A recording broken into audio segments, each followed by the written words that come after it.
Hello students, welcome back to our YouTube channel the Rage Institute. Students, हम क्या पढ़ रहे थे?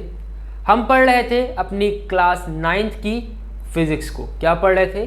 क्लास 9 की फिजिक्स को पढ़ रहे थे, जिसमें प्यारे बच्चों हम लोग अपने दूसरे चैप्टर के न्यूमेरिकल्स को कर रहे थे डिस्कस। ठीक है, अपने दूसरे chapter force and laws of motion के हम एनसीईआरटी के न्यूमेरिकल्स को लगातार डिस्कस कर रहे थे। हम लोगों ने अपनी लगभग प्रीवियस 2-4 वीडियोस में अपनी एनसीईआरटी के न्यूमेरिकल्स को किया है डिस्कस।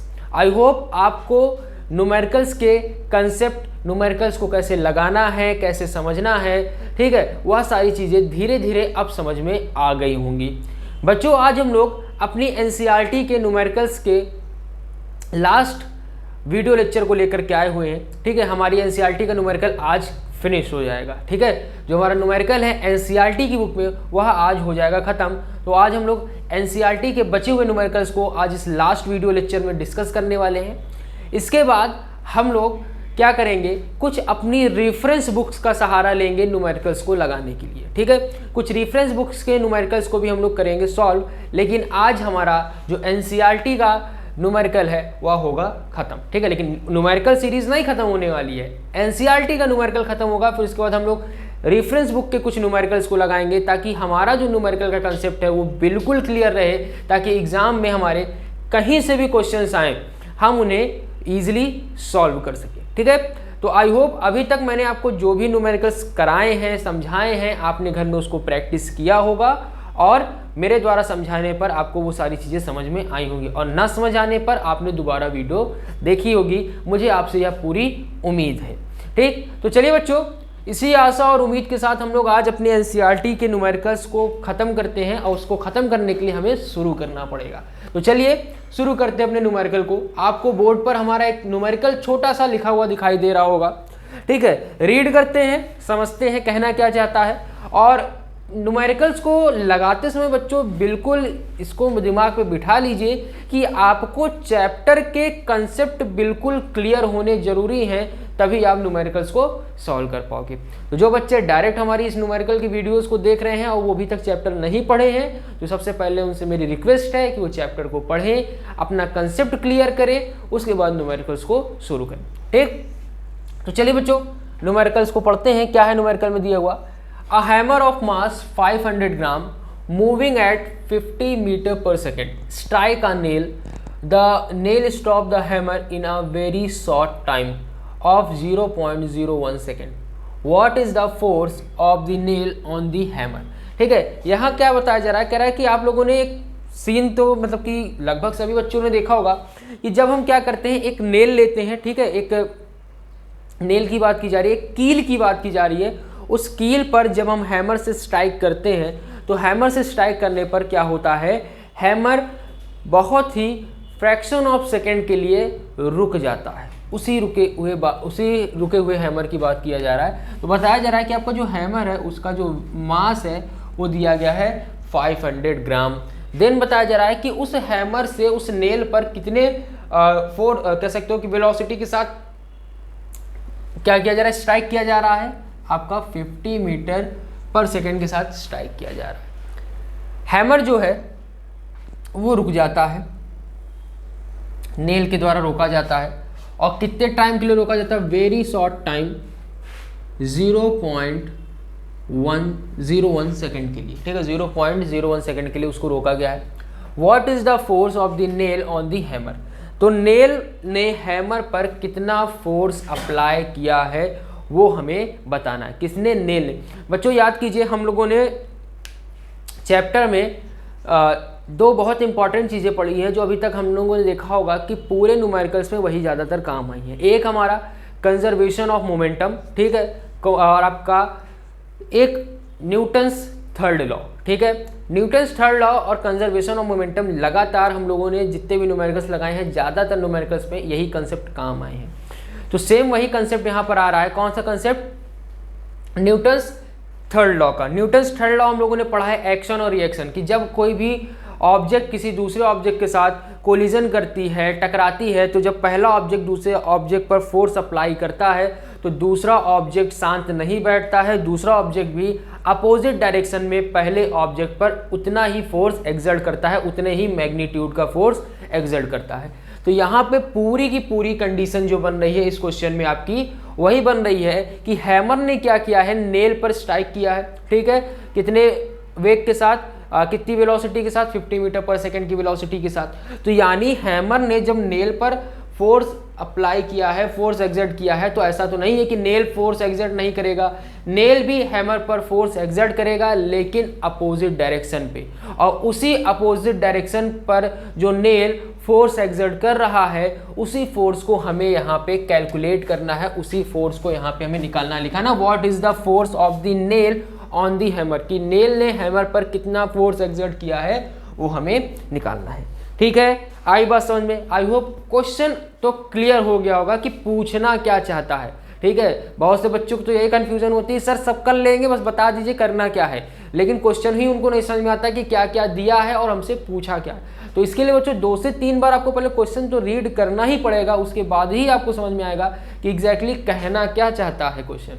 चलिए, तो यहाँ पे हमको सारी चीज़ें पता चल गई है, तो पहले जो जो इन्फॉर्मेशन गिवन है हम उन इन्फॉर्मेशन को लिख लेते हैं। मास गिवन है हमारा, ठीक है, मास गिवन हमारा 500 ग्राम, ठीक है, मास है हमारा ग्राम में। अब मास ग्राम में दिया गया है तो उसे हमें चेंज तो करना ही पड़ेगा, किसमें, केजी में, किलोग्राम में, और आपको पता है कि किलोग्राम में चेंज करने के लिए हमें क्या करना पड़ेगा, 1000 से इसे डिवाइड कराना पड़ेगा, किस में बदल जाएगा, ये ग्राम में बदल जाएगा।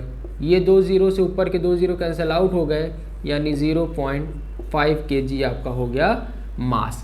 ठीक, मास आ गया हमारा। उसके बाद आपको टाइम गिवन है, टाइम कितनी गिवन है आपको, 0.01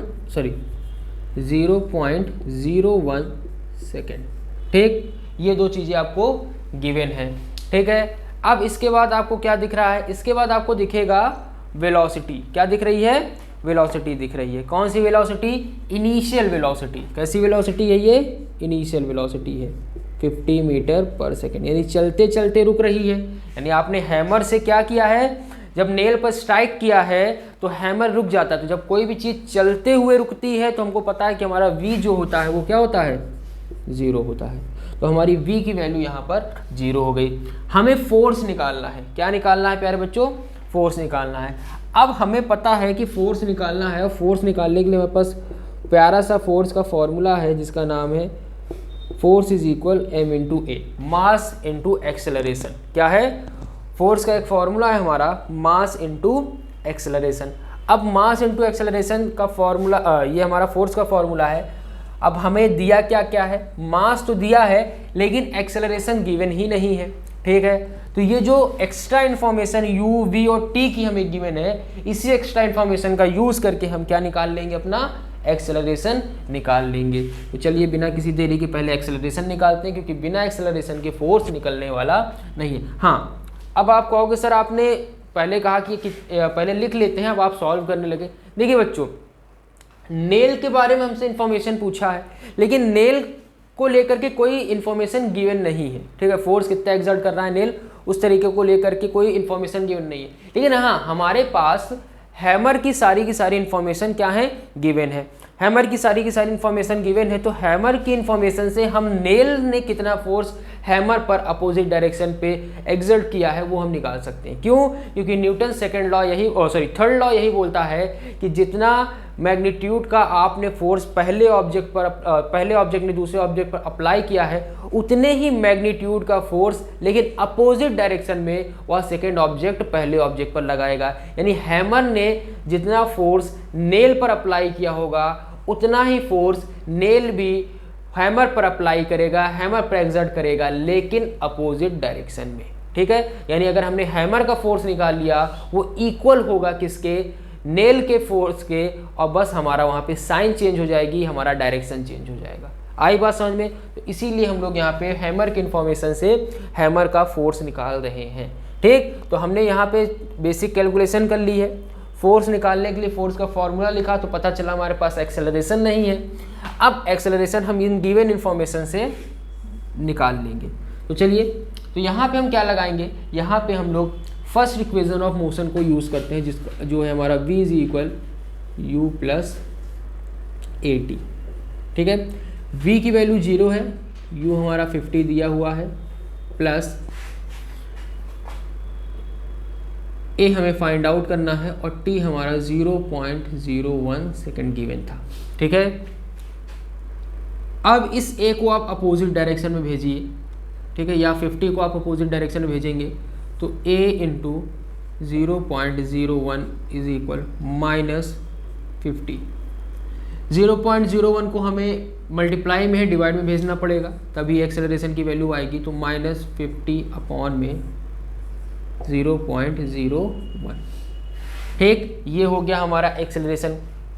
तो अभी एक्सेलरेशन की वैल्यू यहाँ पे हम सॉल्व करके निकालेंगे। देखिए पॉइंट है, पॉइंट के बाद कितने नंबर हैं, 2 नंबर है।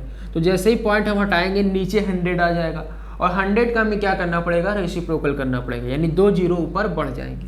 तो यहाँ पे हम लोग डायरेक्ट करते हैं -50, और जैसे ही यहाँ पे पॉइंट हटाया हमने, यहाँ पे 2 जीरो बढ़ गए और नीचे बचा केवल 1। ठीक है, नीचे बचेगा केवल 1, और 1 लिखा नहीं जाता है, इसीलिए हम 1 को हटा ही देते हैं। यानी हमारा एक्सेलरेशन कितना आ गया, -5000 मीटर पर सेकेंड स्क्वायर। एक्सेलरेशन आ गया हमारा -5000 मीटर पर सेकेंड स्क्वायर। बस एक्सेलरेशन आ चुका है। फोर्स अब यहाँ पे हम निकाल लेंगे। मास कितना गिवन है हमें, मास गिवन है हमारा 0.5। कितना है, 0.5 इंटू -5000। ठीक है, अब इसको अगर सिंपल तरीके से सॉल्व किया जाए तो पॉइंट हटाओगे नीचे 10 आ जाएगा, इंटू -5000। ये 0 से ये 0 कैंसिल आउट हो गया। ठीक है, हम डायरेक्ट भी कर सकते थे, लेकिन आपको समझाने के लिए हमने ऐसा किया। 0 से 0 कैंसिल आउट हो गया, बचा कितना, -2500। कितना आया, -2500 न्यूटन। यानी -2500 न्यूटन का फोर्स अप्लाई किया था। किसने, -25 न्यूटन का फोर्स अप्लाई किया था आपके हैमर ने। किस पर, नेल पर। ठीक है, हैमर ने नेल पर अप्लाई किया था। तो अब हम लोगों ने हम जानते हैं कि सेम मैग्नीट्यूड का फोर्स नेल भी अप्लाई करेगा, तो नेल का जो फोर्स हो जाएगा वो कितना हो जाएगा, वो भी इतना ही हो जाएगा। बस यहाँ पे डायरेक्शन चेंज होगा, तो यहाँ पे आ जाएगा 25 न्यूटन पॉजिटिव, क्योंकि देखो निगेटिव आया था हैमर का, तो अपोजिट डायरेक्शन में होगा, यानी पॉजिटिव साइन हो जाएगा, यानी 25 न्यूटन आपका आएगा the force of the nail on the hammer. ठीक है, यानी आपका नेल जो था उसने हैमर पर जो फोर्स अप्लाई किया है वह इतना आ गया है। आई बात समझ में, क्लियर है बच्चों यहाँ तक कहानी। तो फटाफट इसका ले लीजिए स्क्रीनशॉट, उसके बाद हम लोग बढ़ते हैं अपने नेक्स्ट क्वेश्चन की तरफ। ठीक है,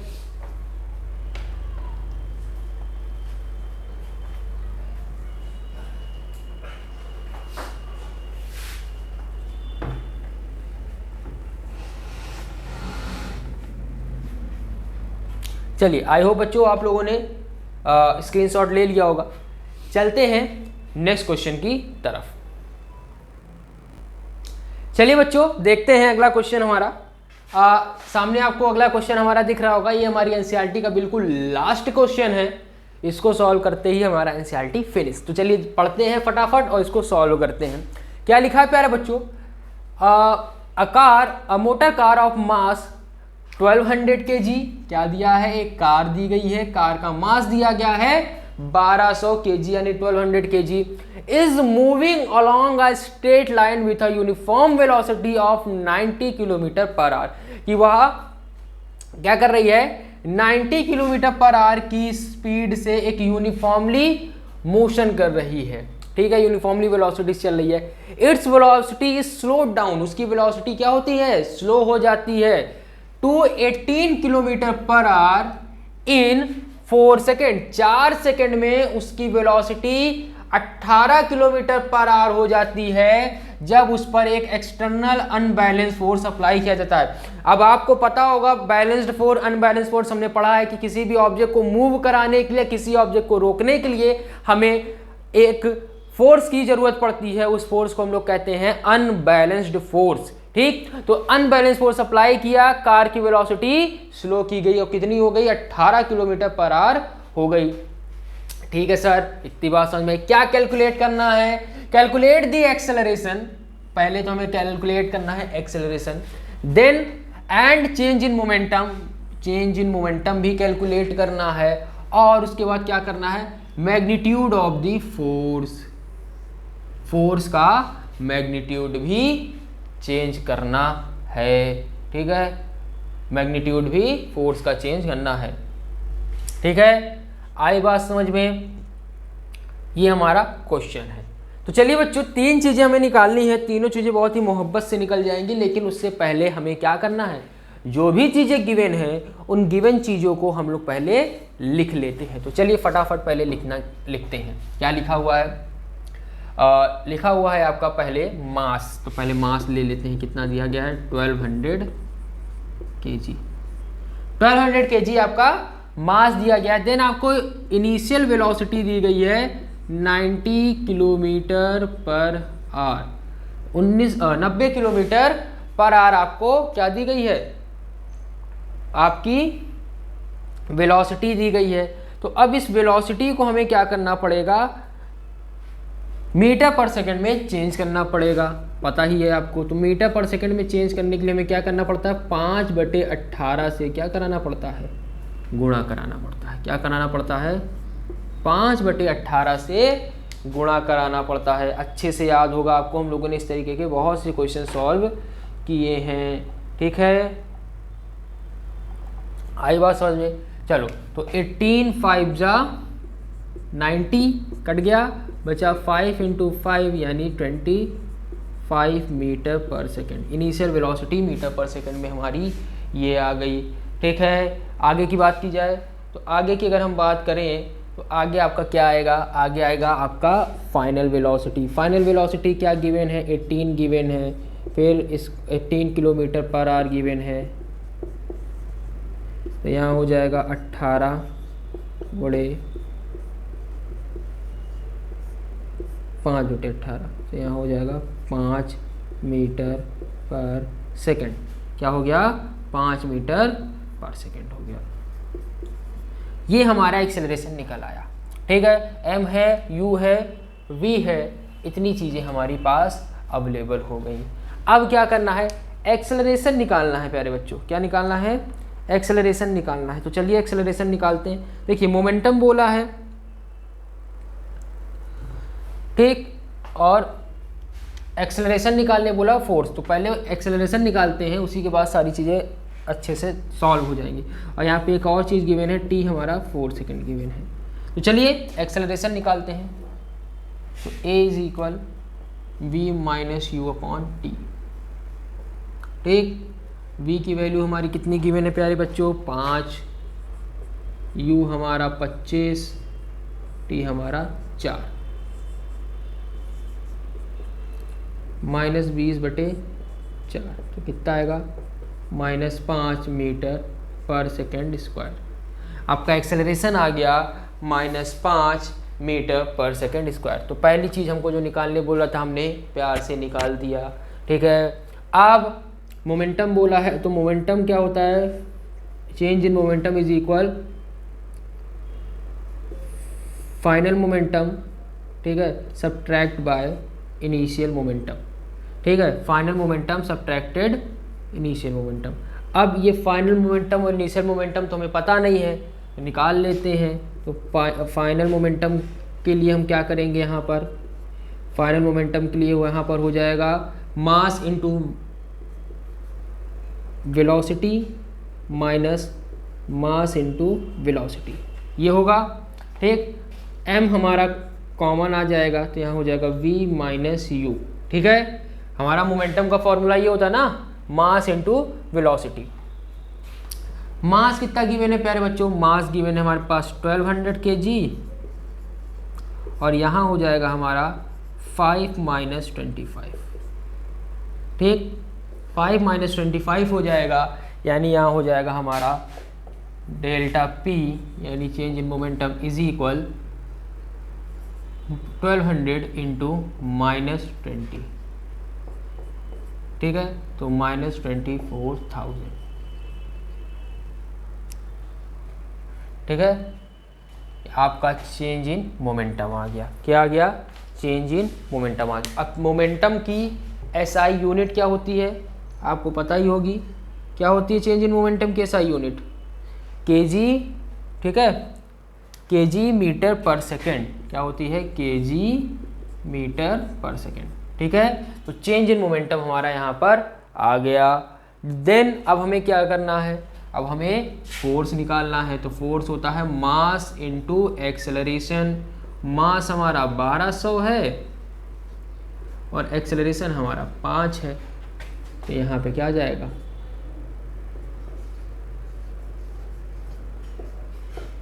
ठीक, 6000 न्यूटन। क्या आ गया? 6000 न्यूटन आ गया हमारा मास, ठीक है। कितना आ गया?